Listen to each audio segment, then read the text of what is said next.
नमस्कार मित्रांनो, share market Marathi या यूट्यूब चॅनलवर आपल्या सर्वांचं मनपूर्वक स्वागत आहे.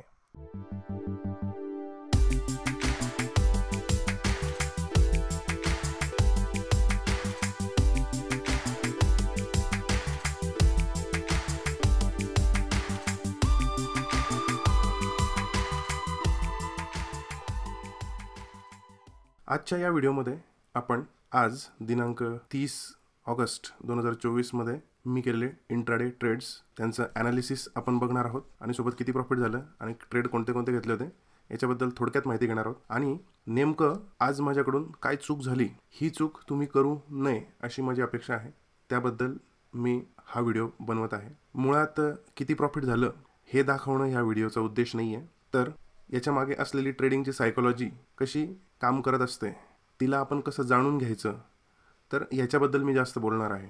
परंतु हे समजून सांगण्यासाठी आज किती प्रॉफिट झालं आणि किती काय ट्रेड केले ते दाखवणं अपरिहार्य आहे, त्याच्यामुळं हे ट्रेड्स जे ते दाखवतो आहे. आता सर्वात महत्त्वाची एक दिलगिरी व्यक्त करतो मी की आम्ही हे जे ट्रेड्स आहेत आम्ही दुपारी किंवा संध्याकाळी व्हिडिओ बनवू शकत नाही. काही कारणास्तव आम्ही हे व्हिडिओ जे येते त्यामुळे तुम्हाला ते कदाचित दुसऱ्या दिवशी सकाळी मिळू शकतील, परंतु ही जी माहिती आहे ती तुम्हाला कायम उपयोगात पडेल अशी माहिती जी ती या व्हिडिओमध्ये असणार आहे. तर सर्वात महत्त्वाची गोष्ट, मी एक गोष्ट प्रथमच मान्य करतो की मी सुद्धा ट्रेडिंग शिकत आहे.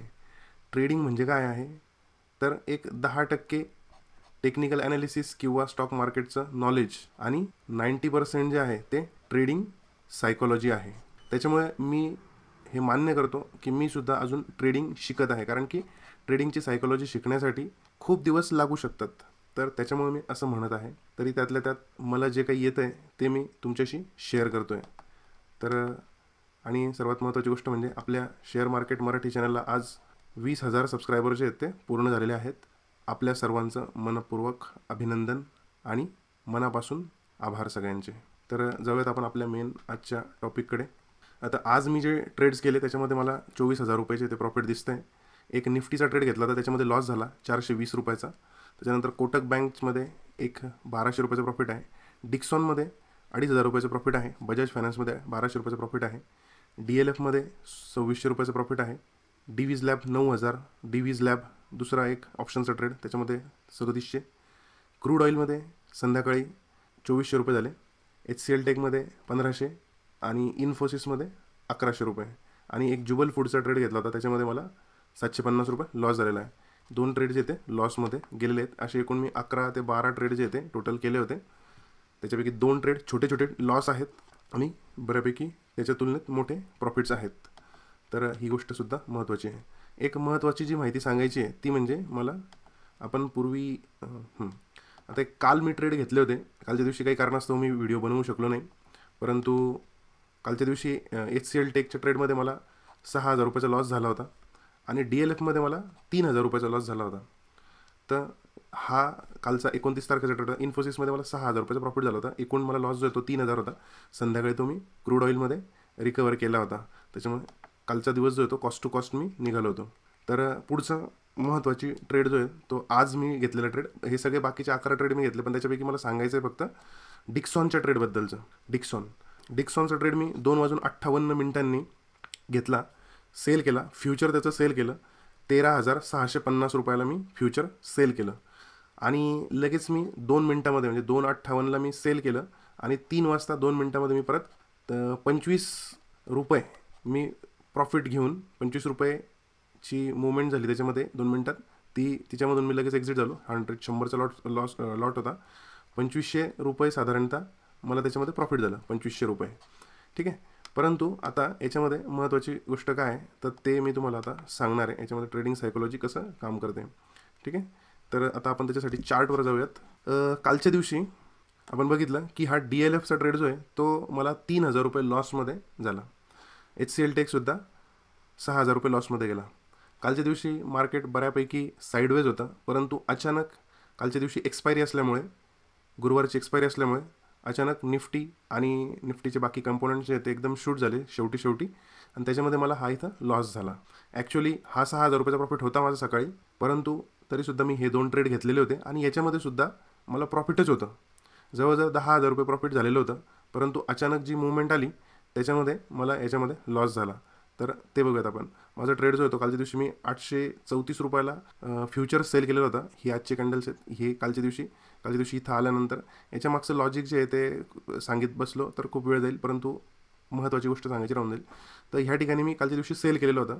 बऱ्याच वेळपर्यंत मला प्रॉफिट दिसत होतं. ह्या इथं सेल केल्यानंतर प्रॉफिट ह्या इथं जवळजवळ 3,500 रुपयापर्यंत प्रॉफिट जे ते मला दिसलं होतं.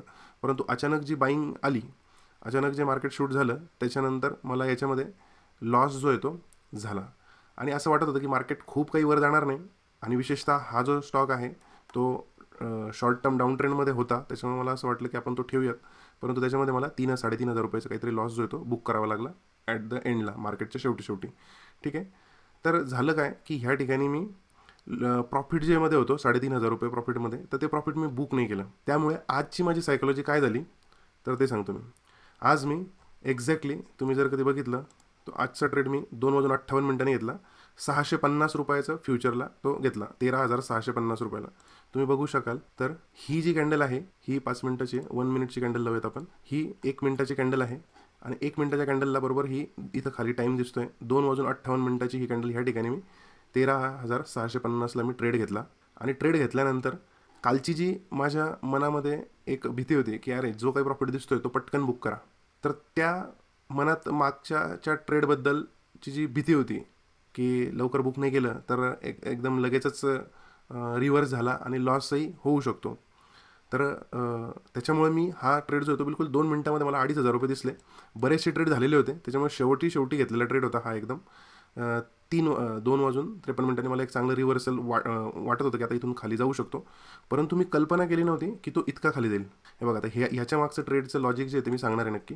हे बघा, आता याच्यामध्ये आपण जर समजा डेली टाईम फ्रेमवर जर कधी गेलो तर हे बघा, ह्या ठिकाणी एक शूटिंग स्टार तयार झालेली होती. आणि याच्यानुसार मी ह्या दिवशी 28 तारखेला जेव्हा मी 9,900चा प्रॉफिटचा व्हिडिओ टाकलेला होता इंट्राडे ट्रेड्सचा, तर त्याच्यामध्ये सुद्धा मी डिक्सॉन जो होतो 2 मिनिटामध्ये 6,000 रुपये झाले होते. तर तो त्याच लॉजिकनुसार या इथं एक ही कॅन्डल होती. आणि आता एक्झॅक्टली काय केलेलं होतं त्यांनी की ही जी शूटिंग स्टार होती, या शूटिंग स्टारच्या वरती तो ट्रेड करत होता त्यावेळेला 13,650. त्याची ही जी लेवल होती ती होती 13,614 हा याचा. परंतु हा 13,650 वरती ट्रेड करत होता. आणि आता या ठिकाणी असं वाटत होतं की आता इथून परत एक छोटासा सेलिंगचा ट्रेड जो आहे तो बनवू शकतो, कारण की ह्या ठिकाणी बरेच सेलर जे ते असू शकतात, कारण की ही पूर्ण कॅन्डल जी होती सेलिंगची कॅन्डल होती.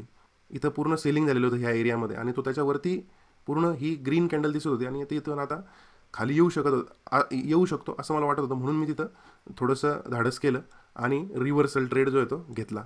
रिव्हर्सल ट्रेड घेतला तो एकदम परफेक्ट टॉपला जो आहे तो सेलिंग ऑर्डर पडली, एक चांगलं झालं. परंतु त्याच्यामध्ये मला मानसिकता जी होती, ट्रेडिंगची मानसिकता जी होती, कालच्या अनुभवामुळे ती सांभाळता नाही आली. आणि मी लगेच फक्त 25 पॉईंट घेऊन निघालो. तर तो जो आहे त्याच्यानंतर तो स्टॉक जो आहे तो जवळजवळ 600 पॉईंट खाली पडलेला आहे. म्हणजे 100चा लॉट होता, 600 पॉईंट म्हणजे 60,000 रुपये जे येते टोटल ह्या अर्ध्या तासामध्ये जे येते झाले असते. बरोबर अर्धा तास झालेला होता, फक्त अर्ध्या तासामध्ये 60,000 रुपये जे येते झाले असते. परंतु ठीक आहे, आपल्याला काही एकदम पूर्णच्या पूर्ण प्रॉफिट जे ते घेणं कधी शक्य होत नाही. आणि हां, एक सांगायचं राहिलं की ह्या इथं एक छोटासा एक डबल टॉप जो आहे तो बनवू शकतो अशी माझी एक मनात वाटत होतं. म्हणून मी हा ट्रेड जो होतो ह्या ठिकाणी टाकला होता. आणि हा जर कधी वर गेला असता, एक 20 पॉईंट वरती जर कधी गेला असता, तर मी लगेच त्याच्यातून एक्झिट झालो असतो, स्टॉप लॉस घेऊन निघालो असतो, आणि तो चांगला माझ्या साईडने जो तो निघाला. परंतु मला तो कॅपिटलाइज नाही करता आला. फक्त मी 2,500 रुपयावर एक्झिट झालो. ठीक आहे, अशा गोष्टी ज्या आहेत त्या ट्रेडिंगमध्ये सातत्याने होत राहतात. याच्यासाठी आपलं प्रॉफिट किती घ्यायचं ते पण आपण फिक्स ठेवलं पाहिजे. आता माझं 20 रुपयाचं प्रॉफिट, 20 रुपयाचं मी स्टॉप लॉस घेणार होतो, तर त्याच्या अगेन्स्ट मी 40 रुपयेपर्यंत थांबायला हवं होतं, ॲटलिस्ट 40पर्यंत थांबायला होतं. परंतु कालच्या अनुभवामुळे मी थांबलो नाही. तर हे मला याच्यातून सांगायचं आहे. आणि बरेचसे ट्रेड झालेले होते, जवळजवळ 20,000 रुपयाच्या वर प्रॉफिट झालेलं दिसत होतं. नाही, 20 नव्हतं, 17-18च्या वरती प्रॉफिट दिसत होतं. म्हणून मग मी लगेच 2,000 मिळाले, 2,500 मिळाले म्हणून मी याच्यातून एक्झिट झालो. इथे एक डबल टॉपसुद्धा तयार होत होता. तर डबल टॉपवर आपण एक स्पेशल व्हिडिओ बनवलेला आहे, 2 व्हिडिओ बनवले आहेत ॲक्च्युली डबल टॉपवर. तर ते तुम्ही दोन्ही व्हिडिओ जे ते बघू शकता. त्यातलंच थोडंसं लॉजिक जे आहे ते याच्यामध्ये मी वापरून हा ट्रेड जो आहे तो घेतला होता. आता ह्या ठिकाणी ट्रेड करणं हे खूप रिस्की असू शकतं, कारण की हा पूर्ण अपट्रेंड आहे. अपट्रेंडमध्ये ह्या ठिकाणी सेलची ऑर्डर टाकणं हे थोडंसं रिस्की असतं. परंतु अनुभवी असाल तुम्ही तर तुम्ही हे करू शकता. परंतु नवीन असाल तर हे असे उद्योग जे आहे ते शक्यतो करू नका. आणि करायचं असेल तर स्टॉप लॉस जो आहे तो ऑर्डर टाकल्या स्टॉप लॉस जो आहे तो आपला टर्मिनलमध्ये टाकायचं आहे. ठीक आहे. तर अशा पद्धतीचं, आणि फ्युचरमध्ये ट्रेड करणं थोडंसं रिस्की होतं अजून. तर तुम्ही सुरुवातीला प्रॅक्टिस करण्यासाठी स्टॉक्समध्ये जे येते शॉर्ट सेलिंग जे येते करू शकता. तर अशा पद्धतीचा हा एक महत्त्वाचा भाग मला सांगायचा होता. आता हे मी कुठून शिकलो आहे, किंवा मी ते मान्य करतो की आज माझ्याकडून चूक झाली, परंतु त्याच्यानंतर मला ही गोष्ट जी ती जाणवली की ट्रेडिंग इन द झोन नावाचं जे बुक आहे मार्क डग्लसचं, त्याच्यामध्ये त्यांनी एक सांगितलेलं आहे. एक्झॅक्टली वर्ड मला माहिती नाहीत काय कोणत्या शब्दांमध्ये सांगितलेलं आहे, परंतु मी माझ्या मनाने हे इथं लिहिलेलं आहे. मागच्या ट्रेडचा नवीन ट्रेडवर परिणाम होऊ द्यायचा नाही. ही महत्त्वाची गोष्ट जी ती मार्क डग्लस यांनी त्यांच्या पुस्तकामध्ये सांगितलेली. ट्रेडिंग इन द झोन असं हे त्यांचं पुस्तक आहे. त्याच्यामध्ये ते पुस्तकात ह्या गोष्टी ज्या आहेत त्या वर्णन केलेल्या आहेत. ट्रेडिंग सायकोलॉजीवरचं एक महत्त्वाचं पुस्तक आहे, ते सगळ्यांनी वाचलंच पाहिजे असं पुस्तक आहे. मागच्या ट्रेडचा नवीन ट्रेडवर परिणाम होऊ द्यायचा नाही. म्हणजे मागचा कालचा जो DLFच्या ट्रेडमध्ये मला प्रॉफिट असून सुद्धा शेवटी लॉस बुक करावा लागला होता, तर त्या भीतीपोटी मी आजचा डिक्सॉनचा जो मोठा ट्रेड आहे तर तो मी गमावला. त्याच्यामध्ये 60,000 रुपये झाले असते, परंतु 60च्या ऐवजी आपण असं विचार करू की ॲटलिस्ट 10,000 तरी नक्की झाले असते 2 मिनटामध्ये, 3 मिनटामध्ये. 1 मिनटं मी अजून ट्रेडमध्ये थांबलो असतो तर, परंतु तुम्ही थांबू शकलो नाही, कारण की मानसिकता आपल्या ट्रेड चालू असताना मानसिकता जी आहे ती काम करत असते. ट्रेडिंगची भीती, फिअर, या सगळ्या गोष्टी ज्या आहेत त्या काम करत असतात. लोभ, तर त्यांचा परिणाम जो होतो आपल्यावर होतो, आणि त्याच्यामुळे हे प्रॉब्लेम होतं. आणि प्रत्येक ट्रेड, नवीन ट्रेड जो आहे, आता मागच्या ट्रेडचं मी जर कधी विसरून गेलो असतो, माझ्या मनात ते काही नसतं, तर कदाचित मी थोडंसं 2-4 मिनटं अजून थांबलो असतो. तर प्रत्येक नवीन ट्रेड ही एक नवीन घटना असते, त्याच्यामुळे तिचा आणि मागच्या ट्रेडचा जो तो काही संबंध लावायचा नाही शक्यतो सायकोलॉजी दृष्टिकोनातून. तर प्रत्येक ट्रेड ही नवीन घटना असते, तर तिला त्या पद्धतीनेच ट्रीट करायला पाहिजे. तर हे सुद्धा त्यांनी आपल्या पुस्तकामध्ये जे ते सांगितलेलं आहे, तुम्ही ते वाचू शकता. तर एवढाच एक छोटासा व्हिडिओ मला बनवायचा होता. तर तुम्हाला हा व्हिडिओ कसा वाटला त्याच्याबद्दल कॉमेंटमध्ये नक्की कळवा. जर तुम्हाला अशाच पद्धतीचे ट्रेडिंग सायकोलॉजीवर आधारित आणि ट्रेडिंग आजचं जे ट्रेड आहेत त्या ट्रेडवर आधारित व्हिडिओज हवे असतील, तर तुम्ही कॉमेंटमध्ये टाईप करा इंट्राडे ट्रेडिंग आणि ट्रेडिंग सायकोलॉजी. आपण असेच व्हिडिओ तुमच्यासाठी घेऊन येऊ. व्हिडिओ थोडे पोस्ट करायला उशीर होत जाईल, परंतु कंटेंट जे आहे ते एकदम प्रीमियम कंटेंट असणार आहे, त्याच्यामुळे तुम्ही ते नंतर बघितलं तरी तुम्हाला ते आयुष्यभरासाठी फायदेशीर ठरणार आहे. जर या व्हिडिओमधून तुम्हाला खरोखर काही चांगलं शिकायला मिळालं असेल तर व्हिडिओला लाईक नक्की करा, सबस्क्राईब करा, कॉमेंट करा, आपल्या मित्रांपर्यंत व्हिडिओ शेअर करा. पुन्हा भेटू आपण एका नवीन टॉपिकसोबत. शिकत रहा मायबोली मराठीतून शेअर मार्केट मराठी. जय हिंद, जय महाराष्ट्र.